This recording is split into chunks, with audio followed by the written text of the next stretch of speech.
그 빌립보서의 주제는요, 기독교인의 기쁨입니다. 그래서 그, 기쁨 가운데서 내가 다시 말하노니 기뻐하라 그러죠. 근데 이게 참 우리의 가슴을 울리는 것이 뭐냐 하면은 좋은 상황에서 이 말씀하시는 것이 아니라 지금 감옥 생활 하시면서 이러시잖아요. 그러니까 참 중요한 우리가 귀담아야 될 그런 교훈입니다. 그리고 성도들의 교제는 사랑과 진심과 겸손이 이 바탕이 되어야 한다. 교제할 적에는 성도들을 서로 사랑해야 되고, 그 다음에는 겉으로만 그런 것이 아니라 진심을 다해서 대해줘야 되고, 그 다음에는 자기보다 남을 낮게 여기면서 겸손하게 이렇게 상대를 섬겨야 된다라는 것입니다. 그 다음에 빌립보 교인들이 보여준 이 사랑과 도움, 위로에 관해서 사도 바울은요, 감사의 마음을 표현했을 뿐만 아니라 결국 뭐라고 말하냐면은 여러분들의 도움이 복음에 참여하는 것이고 자신의 고난에 동참하는 것이다, 이렇게 얘기합니다. 이것은요, 그 사도 바울만 말하는 것이 아니라 예수님께서도 보시면은 이 선지자에게 냉수 한 그릇이라고 대답하는 자는 그거 무슨 누구의 상을 받게 될 것이라고요? 선지자의 상을 받게 될 것이다, 이러시죠.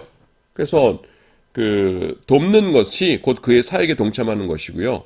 그 다음에 요한 3서에도 보시면은 사도 요한이 무슨 얘기를 합니까?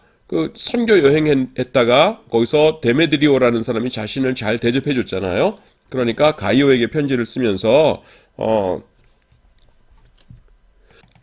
성도들에게 선교사님들 잘 대접하도록 가르쳐라. 왜냐하면 선교사님들을 대접하는 것이 곧 그의 사역에 동참하는 것이기 때문이다, 이렇게 교훈하고 있어요. 여기서도 마찬가지입니다.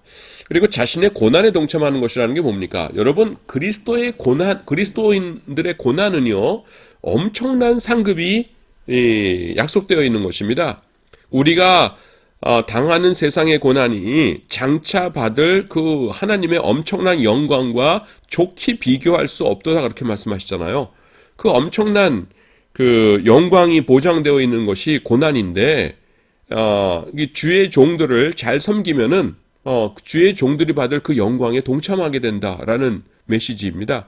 물론 똑같이 대우를 받지는 않겠지만은 하여튼 하나님께서 그거를 다 기억해 주신다는 것이에요. 그러니까 얼마나 감사한 일입니까? 자, 이제 골로새서를 보도록 하겠습니다. 골로새서는요, 몇 가지는 이미 말씀을 드렸어요. 앞에서 옥중서신이 뭐뭐 있다고 그랬어요? 에베소서, 빌립보서, 골로새서, 그 다음에는 빌레몬서. 그 중에 하나죠, 골로새서가. 골로새서는요, 바울 사도가 옥중에서 61년경에 골로새 교회에게 보낸 편지입니다. 다른 옥중 서신과 같은 장소에서, 어디에요? 로마. 비슷한 시기에 이때에 기록되었습니다. 이 서신들은 빌립보서 하나를 제외하고는 내부적으로 연결되어 있어요. 아까 뭐가 다르다고 했죠? 에베소서, 골로새서, 빌레몬서는 대략 감옥생활 초기나 중기에 기록되었고, 그 다음에는 요 빌레몬서만 제일 마지막에 기록되어 가지고서는 곧 석방될 것을 암시하고 있다고 그랬죠. 그래서 이 골로새서는요, 이 골로새서는 특별히 에베소서와 내용까지 비슷해서 쌍둥이 서신이라고 별칭을 가지고 있습니다. 에베소서, 골로새서, 쌍둥이 서신이라고 불린다는 것이에요. 그러나 에베소서가 그리스도의 교회로서의 영광스러운 모습을 그리고 교회에 속한 교인들의 다양한 역할과 통일성을 강조하는 데 비하여 골로새서는 그 머리 되시는 예수님에게 초점을 맞추고 그 영광스러운 모습을 기술하고 있습니다.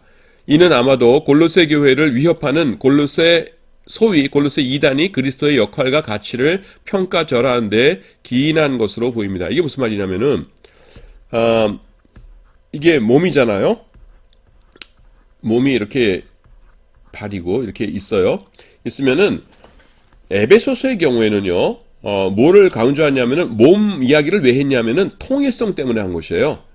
당신들이 유대인이다, 유대인이다 이방인이다 해가지고서는 서로 다른 것이 아니라 우리는 전부 다 인종과 언어는 다르지만 교회라는 하나의 통일체 속에 하나를 이루고 있는 사람들이다. 그러니까 우리는 지체이다라고 하면서 교인들의 통일성을 강조하는 것에 비해서 이 골로새서는 뭐를 강조하냐면은 그 중에서도 이 머리를 강조해요. 머리가 누구세요? 그리스도. 그래서 우리는 그리스도를 힘입어서 그리스도께서 하나님의 아들이시고 그리스도를 힘입어서 그에게서 힘을 받아가지고서는 우리가 다 살고 있는 것이다. 그래서 우리가 머리이신 그리스도를 존중해야 된다라는 걸 강조하고 있어요. 통일성도 물론 강조하지만은 이 골로새서는 플러스 알파로 그리스도께서 우리의 머리, 우리 모든 자들의 머리가 되신다라는 것을 강조하고 있습니다. 근데 그걸 왜 강조하냐 하면은 그 배경이 뭐냐 하면은 그 골로새 2단이라는 사람들이 있었는데 골로새 교회에 그리스도의 역할과 가치를 평가자로 하고 있었어요. 그리스도를 이렇게 좀 낮추고 있었죠. 그러니까 무슨 소리냐? 그리스도께서 우리의 머리이시다라는 것을 이 골로새서는 강조하고 있었다라는 것입니다.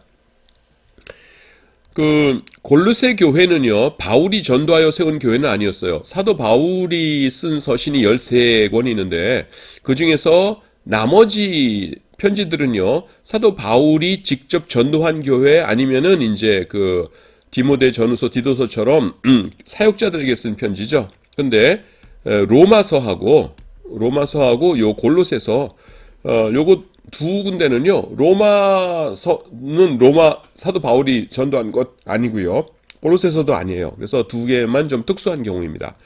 그래서 골로새 교회는 아마도 에바브라라고 하는 사람이 전도하여서 세운 것 같아요. 그리고 이 편지를 쓸 당시 사도 바울은 로마에 있었고, 앞에서 설명한 것이죠, 에바브라도 그와 함께 있었습니다. 골로새 교회에 이단이 침입하여 문제가 일자 에바브라와 다른 사람이 이 소식을 바울에게 가지고 왔어요.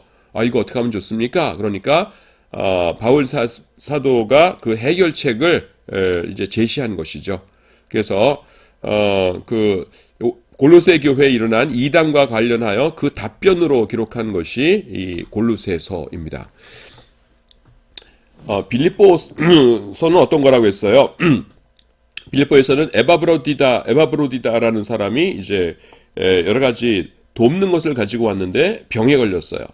그래서 병에 걸려가지고서는 그 빌립보 교인들이 빨리 오게 해주세요라고 하니까 열심히 기도했더니만은 병이 다 나았어요. 그래서 뭐 돌려보내면서 너무나 감사합니다 여러분 하면서 쓴 책이 빌립보서라고 했고, 골로새서는 에바브라라는 사람이, 이름이 좀 비슷하긴 한데 에바브라라는 사람이 그 골로새 교회에 이단들이 생겨나니까 아이고 이 이단 어떻게 처리해야 되나 하면서 그 사도 바울에게 해결책을 구하러 왔죠. 그러니까 그 해결책을 쭉 써서 보낸 답변이 뭐예요? 그것이 이 골로새서라는 것입니다. 자, 그 다음에 이제 저자의 상황 이런 것들을 좀 살펴보도록 하겠습니다. 그 골로새서의 경우에 이제 사도 바울은요, 로마의 감옥에 있었어요. 이건 뭐 앞서서 여러 번 설명한 것이죠. 가택연금 상태를 말하는 겁니다. 근데 하여튼 같이 있었으니까 보통 이제 감옥에 있었다 이렇게 얘기하죠.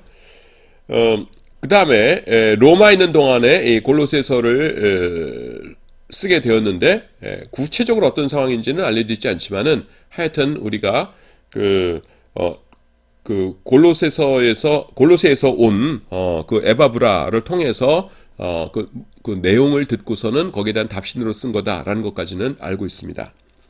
자, 그 다음에 바울 주변에는요, 많은 사람들이 함께 있었어요. 그래서 디모데가 있었고요. 디모데. 그 다음에는 에바브라도 물론 조금 전에 설명드린 대로 같이 있었고요. 이 두기고도 같이 있었는데, 이 바울 서신이 이 두기고 편에 편지들을 보냈었습니다. 그래서 그때에 또 누가 있었냐면은 오네시모도 같이 있었어요. 오네시모 하면은 떠오르는 여러분 그 편지가 뭐예요? 빌레몬서죠.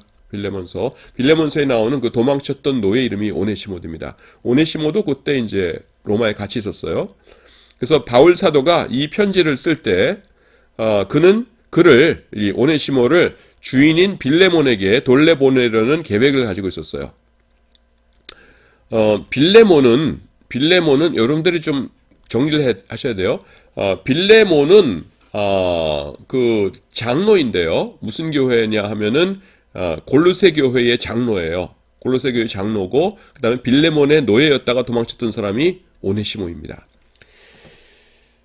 그래서 그 두기고와 오네시모는요 아시아로 가는 세 개의 옥중 서신, 즉 빌레몬서, 에베소서, 이 골로새서를 전달하게 되는 겁니다. 빌레몬서는 누구에게 보내는 것이죠? 빌레몬서는 빌레몬에게 보내는 것이에요.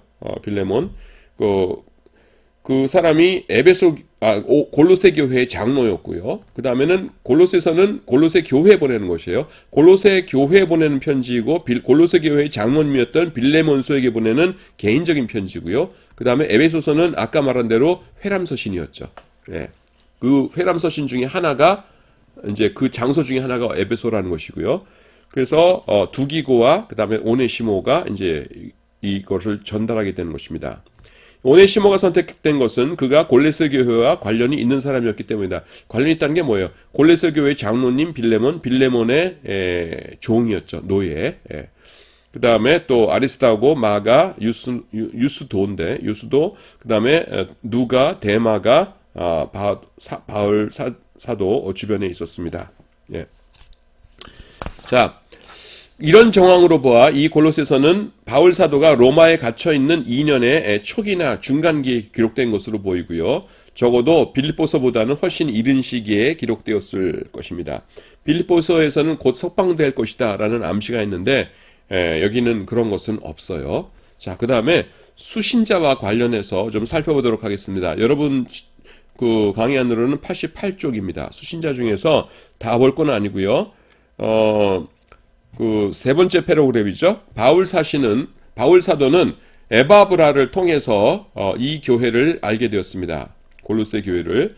이 편지에서 바울이 에바브라를 칭찬하면서 그를 그리스도의 신실한 일꾼으로 부르고 골로새 교인들이 그에게서 배웠다고 쓴 점을 미루어 보아 골로새 교회는 아마도 그 설립자가 에바브로였을 것이다. 이렇게 생각해도 좋을 것이라는 것입니다.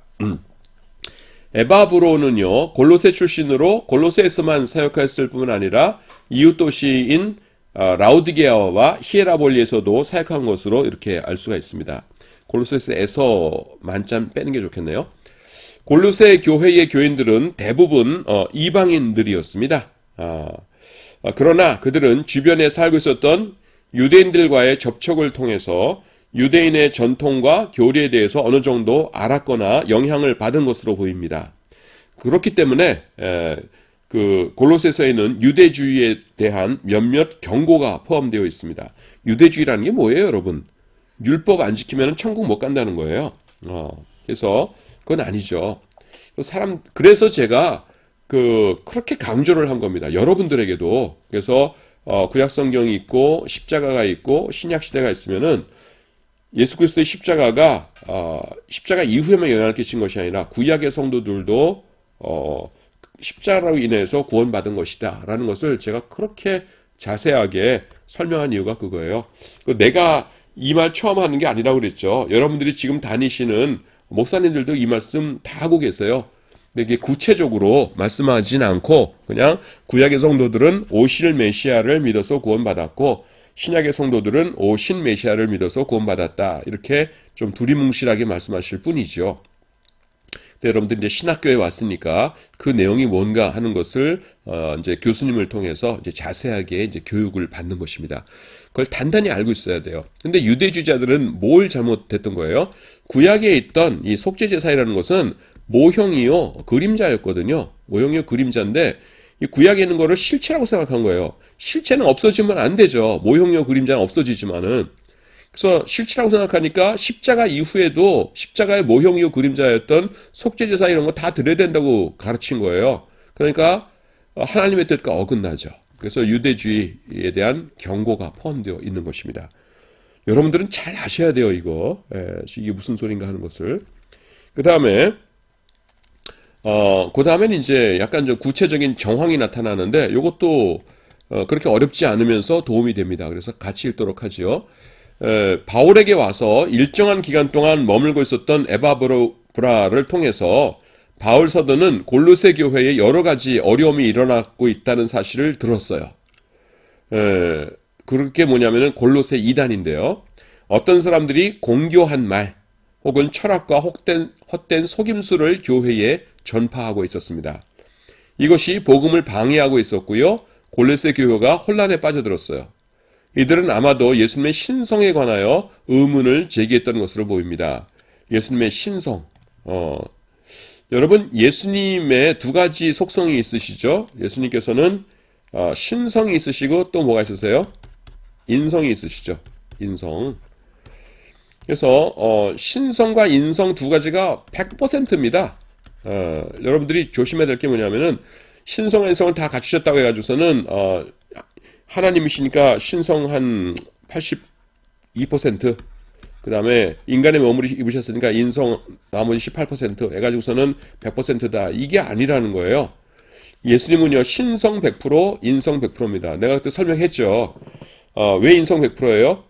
완전한 인간이 아니시라면은 인간의 그 대표자가 되실 수 없어요.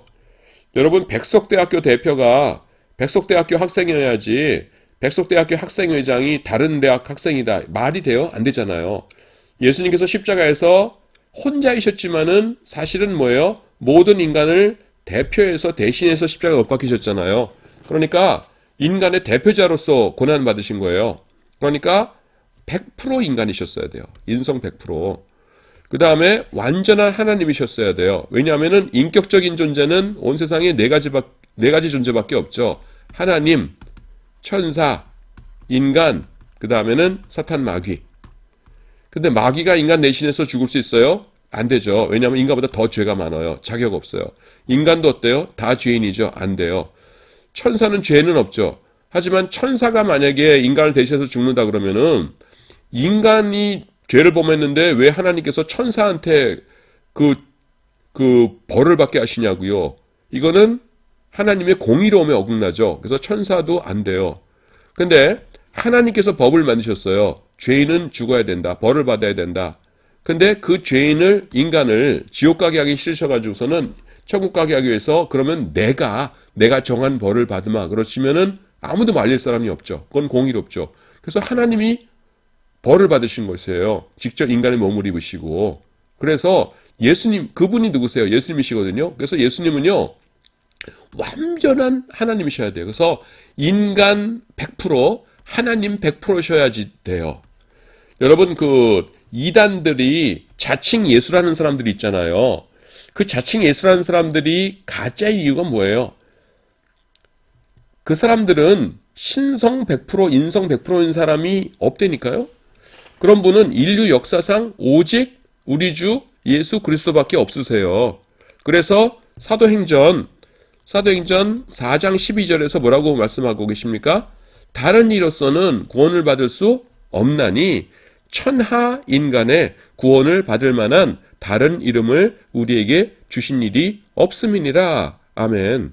천하 인간에 예수님 빼놓고는 우리 죄를 용서해 주실 분이 없는 것이에요. 왜냐하면은 다른 사람은 그냥 인간이에요. 신성 없어요. 완전한 하나님이시자 완전한 인간은 예수님밖에는 없으신 것이에요.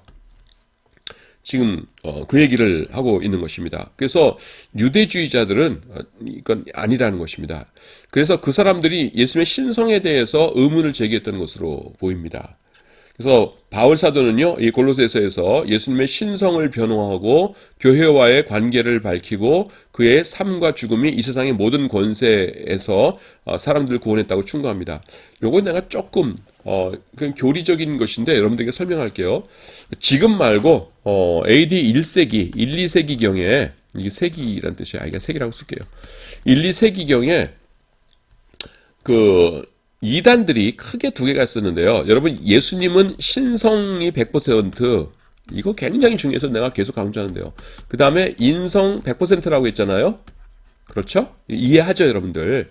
자, 그런데 이단들이요, 두 가지가 있었어요. 하나는 뭐냐면은 영지주의라는 사람이 있었고요. 영지주의. 영주주의자들은 가현설이라는 걸 주장했어요. 가현설. 내가 왜 이쪽에 쓰냐면은 그 사람들은 신성만 받아들였어요. 예수님은 신이셨기 때문에 육체는 없으시다. 육체는 없으셨다.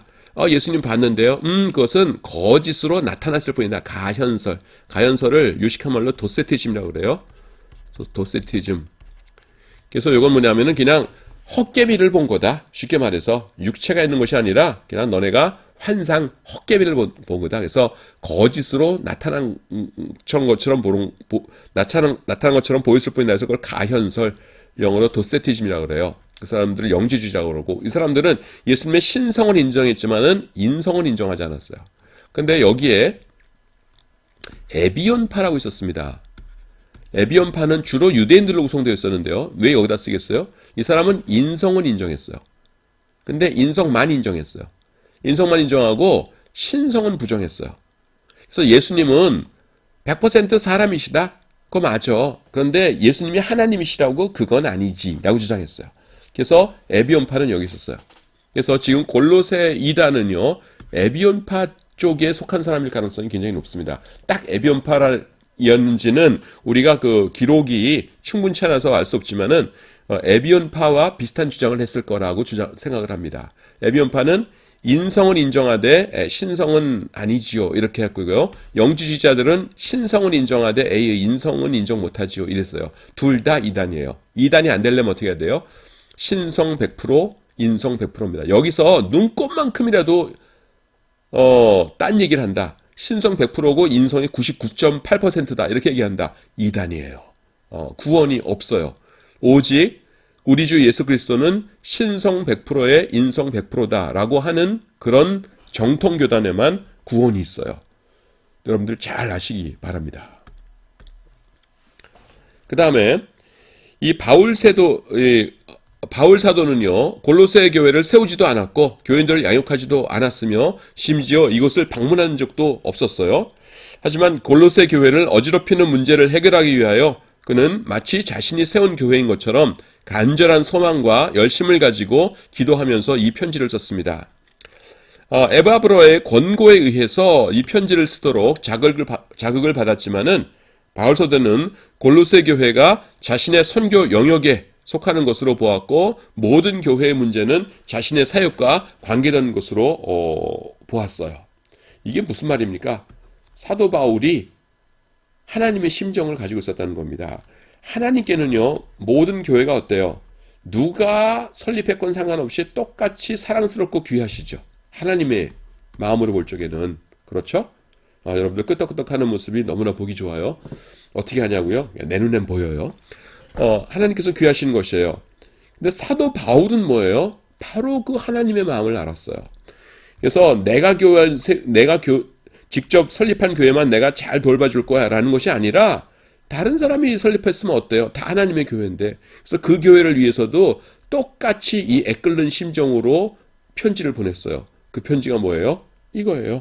골로새서. 예, 그래서 골로새서를 읽으면은 주의 종은 당연히 이래야지 하면서 이렇게 마음의 따뜻함이 느껴지게 되는 그런 책입니다. 자, 골로새서의 주제들을 살펴보도록 하겠습니다. 주제는 단순해요. 앞에서 이렇게 설명을 했어요. 이게 뭐냐면은 골로새서의 주요 주제는 그리스도의 탁월성이라고 했죠. 조금 전에 뭐라고 했어요? 신성과 인성이 있는데 인성만 강조하는 이상한 사람들이 들어왔다고 했죠. 그러니까 신성 하나님이시다 하면서 탁월성을 주장하고요. 그래서 만물의 머리가 되신다. 교회에 여러 지체들이 이렇게 있지만 이상하게 그렸네. 지겠지만은 머리는 그리스도이시다라는 것을 강조하고 있는 것입니다. 그 다음에 그리스도는 만물의 머리이시며 동시에 그를 믿는 자들 즉 교회의 머리이세요. 믿는 사람들은 그리스도와 연합함으로 흑암의 권세에서 해방되어 그리스도의 나라로 옮겨졌습니다. 교회는 만물 중 가장 높은 지위를 부여받은 신적 기관이다라는 것을 말씀하고 있습니다. 그래서 그 교회가 얼마나 소중한 것인가 하는 것을 또한 강조하고 있습니다. 여러분 이렇게 생각해 보세요. 자, 우리나라 정부가 있어요. 정부가 있으면은 대통령이 있고 우리나라의 경우에는 그 다음에는 국무총리가 있고 그 다음에는 각부 장관이 있죠. 장관이 있고, 그 다음에 이제 장관 밑에 각 주무부처들이 있는데, 부속기관이 있는데, 장관 직속기관이 있고요. 국무총리 직속기관이 있고, 대통령 직속기관이 있어요. 그럼 여러분들 상식적으로 생각해봐도 어떤 기관이 제일 세고 힘도 세고 중요하겠어요? 당연히 대통령 직속기관이죠. 그런데 세상에 많은 기관들이 있는데 정치기관, 그 다음에 종교기관, 그 다음에 여러 가지 뭐 경제기관, 여러 기관들이 있는데 교회는 뭐냐 하면요. 만왕의 왕이신 예수님의 직속기관이에요. 왜냐하면 예수님이 그 머리가 되세요. 머리. 그러니까 교회가 얼마나 중요한 기관이라는 것이에요. 세상에 있는 모든 기관보다도 교회가 가장 중요하다라는 것입니다. 그런데 지금부터 하는 말 여러분 잘 들으세요. 교회를요, 예수님께서 누구를 통해서 인도하십니까? 주의 종들 통해서, 교육자들 통해서, 성직자들을 통해서 인도하세요. 이들을 통해서 말씀을 전하시고, 이들을 통해서 징계를 하시고, 이들을 통해서 교회를 움직이세요. 교회 지도자를 통해서. 미래의 교회 지도자들이 누구세요? 지금 이 수업 듣고 있는 딱 여러분들이에요. 그러니까 여러분들이 하나님 앞에서 얼마나 귀한 존재라는 거 아시겠어요? 내가 뭘이요? 땡. 하나님께서는요, 누구를 통해서든지 세상을 움직이는 가장 귀한 사람들 만드실 수 있는 것이에요.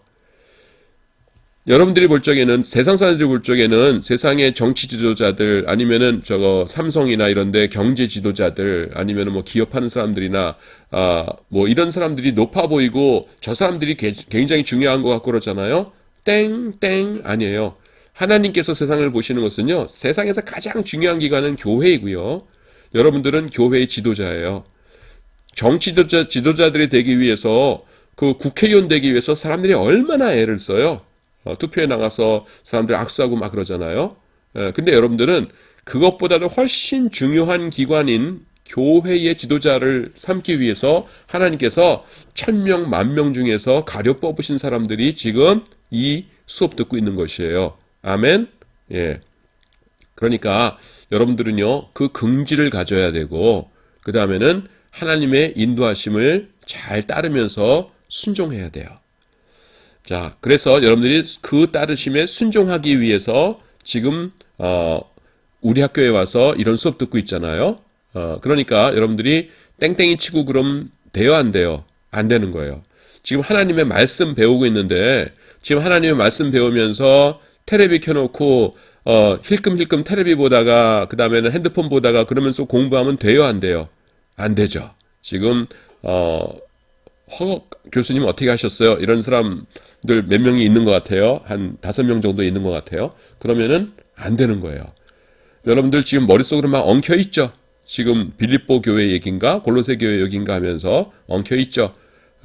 안 되는 거예요. 정신 차려서 집중해서 하나님의 말씀 연구해야 되는 겁니다.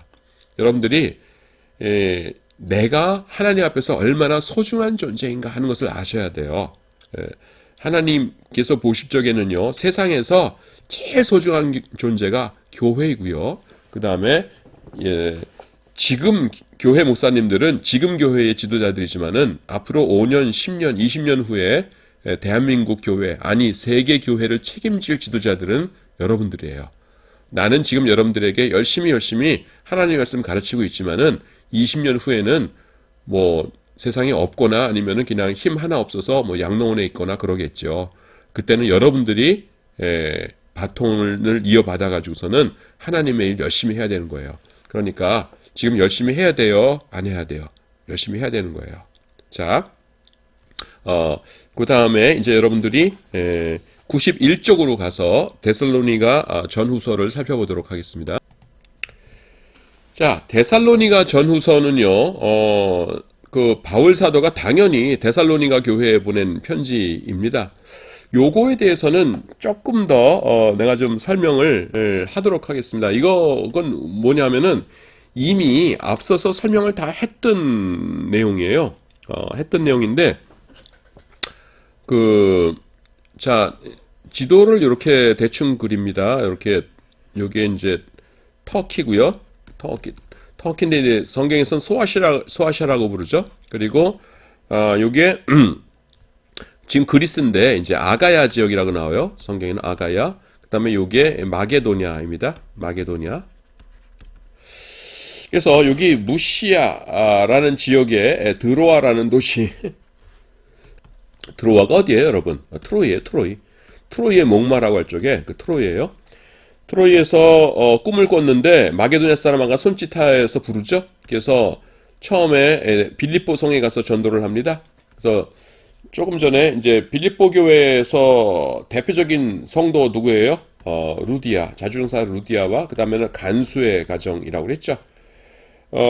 근데 그 누구를 고쳐줍니까? 귀신 들려서 점치는 여종을 고쳐주죠. 그러니까 쉽게 말해서 귀신을 쫓아내주죠.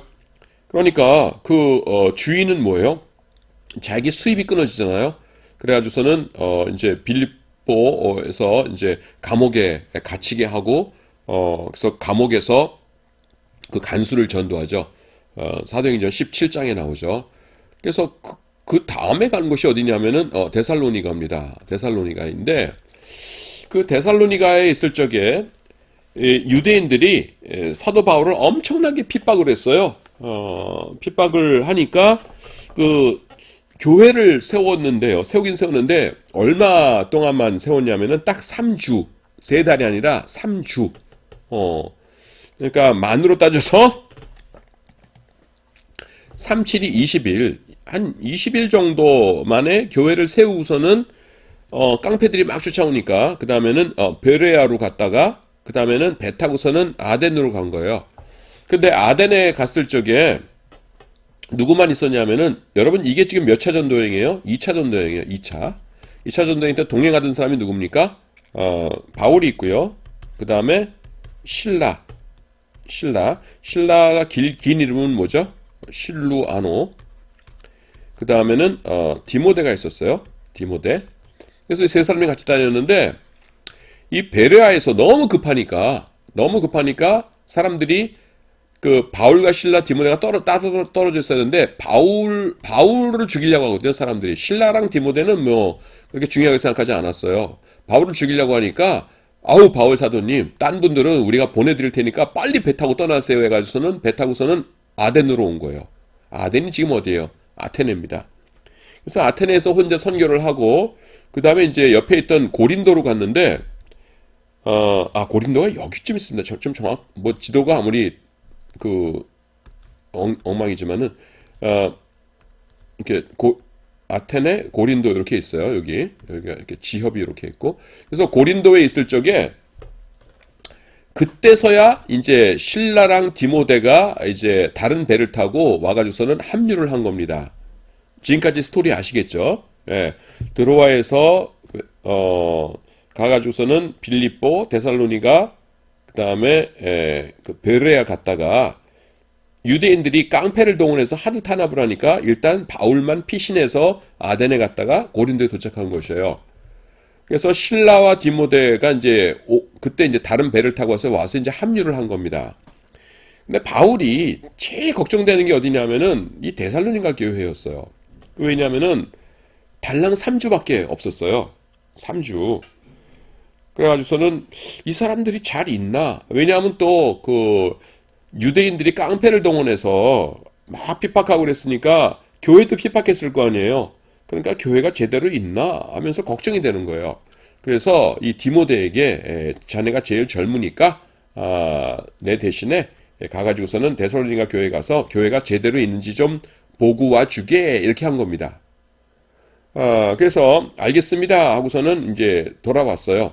돌아왔더니만은 어유 기뻐 하십시오. 데살로니가 교회가 지금 아주 잘 부흥하고 있습니다. 사람들이 안부 묻던거려 아주 교회가 없어지기는커녕 부흥 잘하고 있습니다 하니까 여러분 우리가 사도 바울이라도 어땠겠어요? 눈물이 나게 고맙겠죠.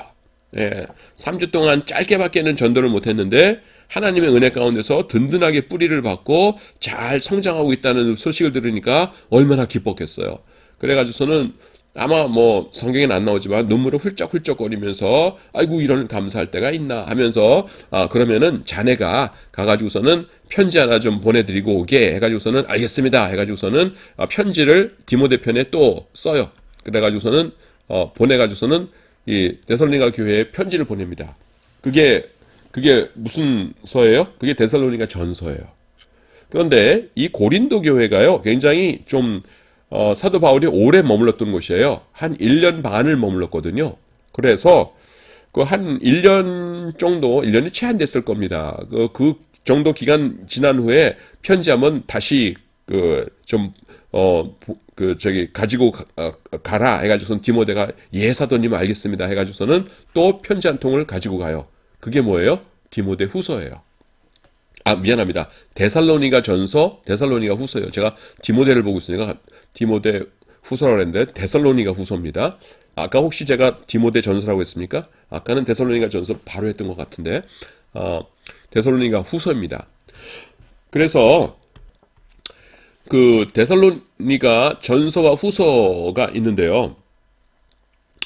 전서와 후서가 그래서 이제 이 갈라디아 지역이 여기 있지 않습니까? 갈라디아서하고 이제 우리가 좀 이렇게 어, 연결해서 설명을 할 적에 북갈라디아, 남갈라디아서 있잖아요.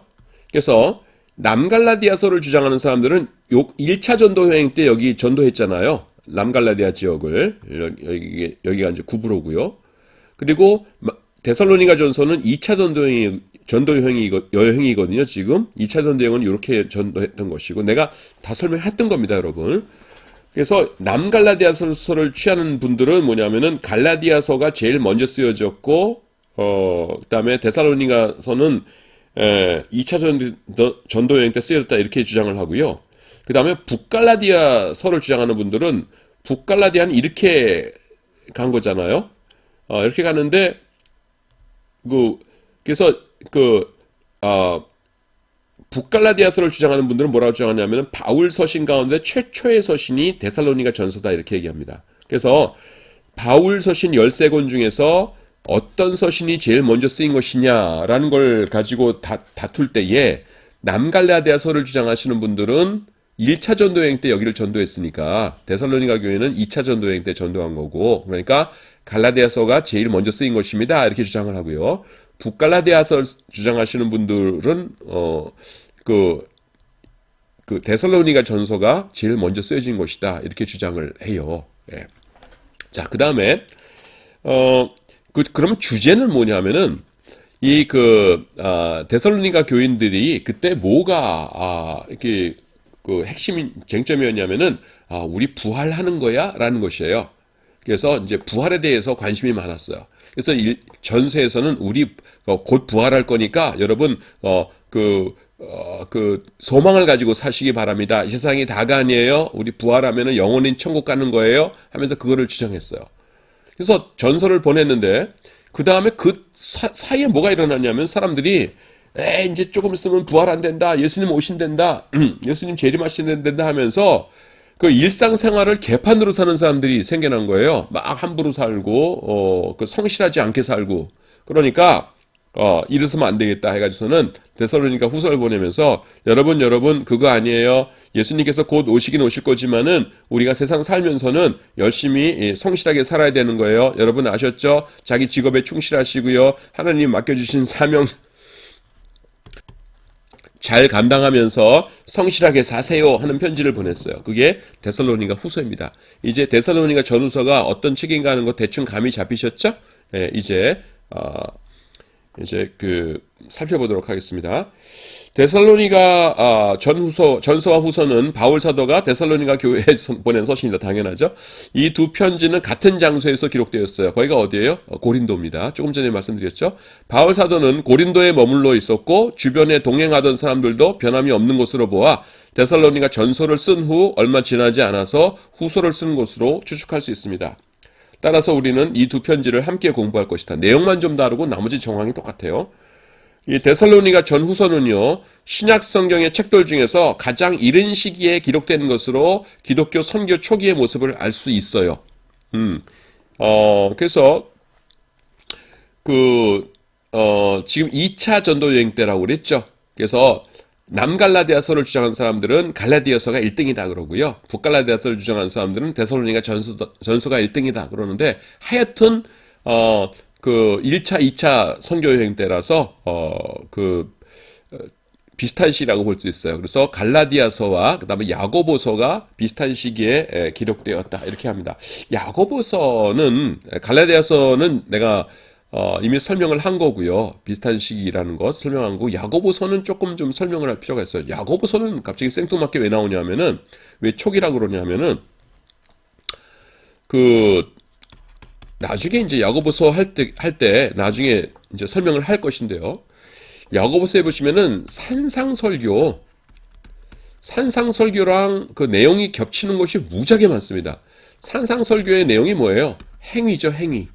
믿음도 있지만은 너네가 어떻게 살아야 되냐 하는 말씀이 나오거든요. 그래서 그 행위에 대한 것이 굉장히 많이 나와요. 그래서 어떤 사람들은 뭐라고 그러냐면, 야고보서가 이제 굉장히 초기에 예수님의 산상설교가 막 사람들에게 전해질 시기에 같이 전해지는 것이다. 야고보서가 초기에 쓰였다, 이런 사람들도 있고,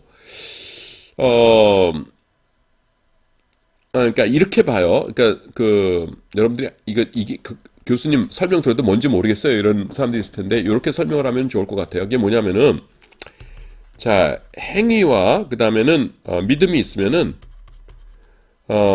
초기에는 둘 다가 전해졌다는 것이죠. 그러다가 이제 믿음이 중요합니다 라면서 이제 믿음을 굉장히 강조하다 보니까, 예수님께서는 행위와 믿음을 둘 다 강조하셨는데, 여러분 산상설계 보면 행위 굉장히 강조하시잖아요.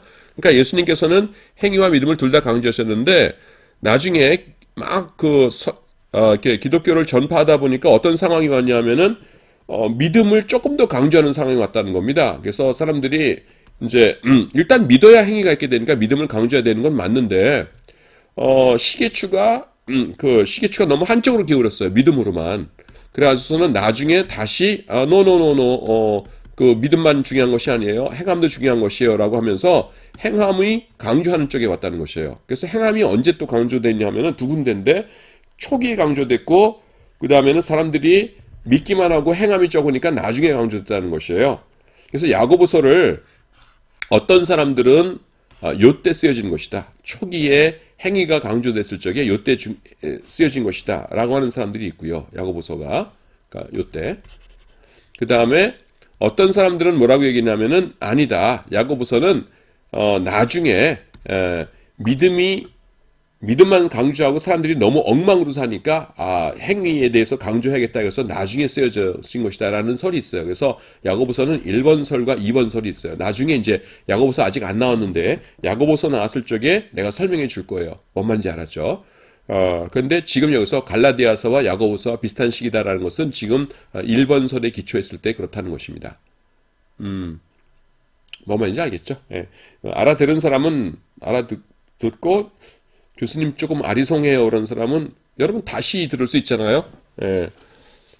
온라인 강의가 좋은 점이 그거예요. 무한 반복할 수 있지요. 예.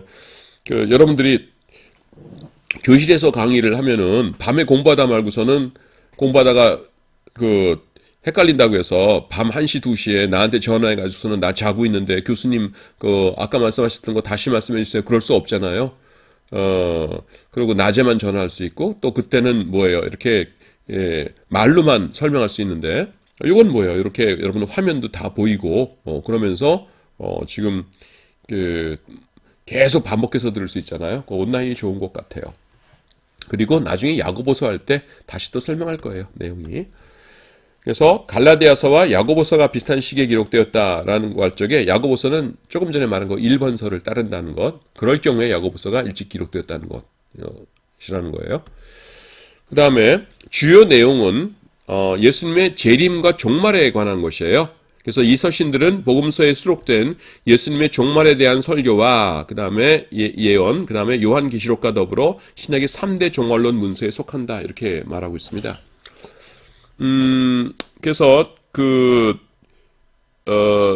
데살로니가 전서에서는 예수님 반드시 오시니까 우리가 소망을 붙들고 삽시다 이랬는데 중간에 너무 사람들이 말을 잘 들었나 봐요. 너무 종말 이렇게만 하니까 일상생활을 평범한 생활을 잘 못하니까 후서에서는 좀 성실하게 좀 사셔야 돼요 하는 걸 강조했다고 그랬죠.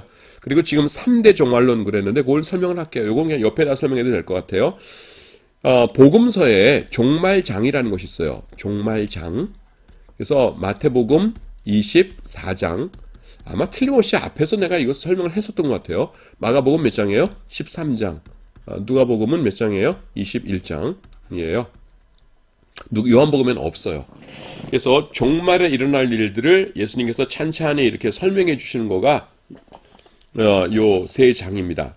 그래서 그냥 요거는 그냥 농담 비슷하게 내가 하는 건데 뭐냐면은 여러분 요거 외우기 위해서 그냥 우스꽝스럽게 하는 거예요. 자, 말세에 막 종말이 닥쳐가지고 핍박이 일어나면은 거기 가만히 앉아 있다가 핍박 당해야 돼요? 아니면 이사 가야 돼요? 이사 가야겠죠. 그래서 마태복음 24장이에요. 종말 당하면 사람들이 많이 죽죠. 그래서 숫자가 줄어들어요. 그래서 하나씩 줄여보세요. 2 빼기 1은 1, 4 빼기 1은 3. 그래서 마가복음 13장이에요. 그 다음에 앞에 것만 따오세요. 앞에 것만. 그러면 21장이죠. 그래서 이렇게 외우시면 돼요. 24, 13, 21. 네. 나는 그렇게 외웠어요.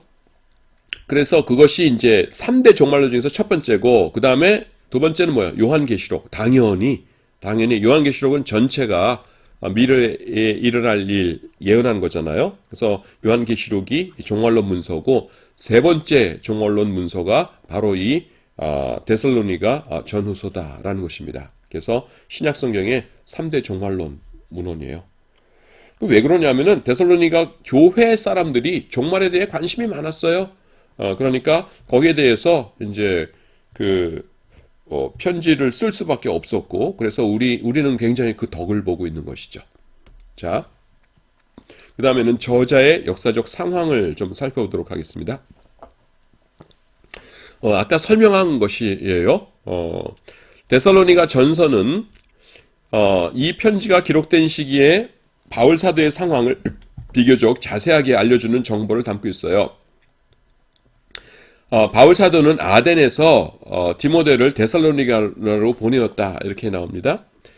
데살로니가로 보냈었는데요.